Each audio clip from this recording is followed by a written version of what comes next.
রাধে রাধে বন্ধুরা, আজকে কাপড় দিয়ে ডবল কটারি ব্লাউজ বানাবো। তো তার জন্য পেপার কাটিংটা তোমরা বুঝে নাও কেমন করে করছি।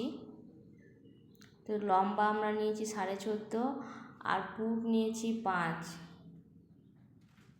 মোহরা 5.5, ছাতি আমাদের 32 আছে, সেই জন্য 8 ইঞ্চি আর 1.5 ইঞ্চি মতন এক্সট্রা নিয়েছি।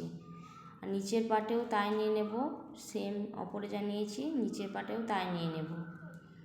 এরপরে আমরা নেব মহিলার কাছে 1 ইঞ্চি মতন দিয়ে গোলাই বানাবো। তারপরে 3 ইঞ্চির বেল্ট বানানোর পর খাপের মাপ নেব।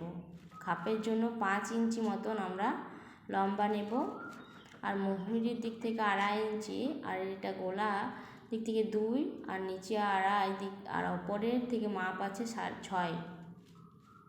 এভাবে সব মিলিয়ে দেওয়ার পর গোলাই করে নেব। গোলার জন্য দেখো বন্ধুরা কেমন করে করছি।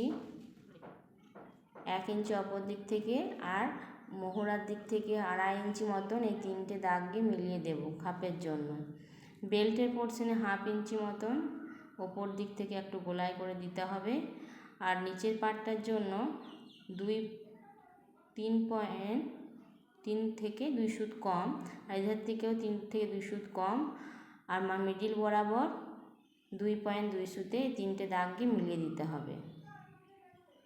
এই দেখো পেছনের পাট আর সামনের পাট রেডি।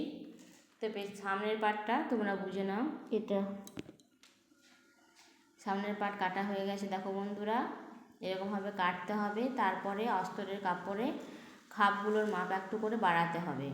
তো খাপের মাপের জন্য আমরা এখান থেকে 1 ইঞ্চি মতন, এধার থেকেও 1 ইঞ্চি, ওইধার থেকে 2 সুত, আর ওইদিকে 1/2 ইঞ্চি এর বরাবর দাগ দিয়ে সবগুলো মেলাতে হবে শেপ বরাবর। বেল্টের পাটটা থেকে 1 ইঞ্চি মতন বেশি নেব, আর খাপের এই পাটটা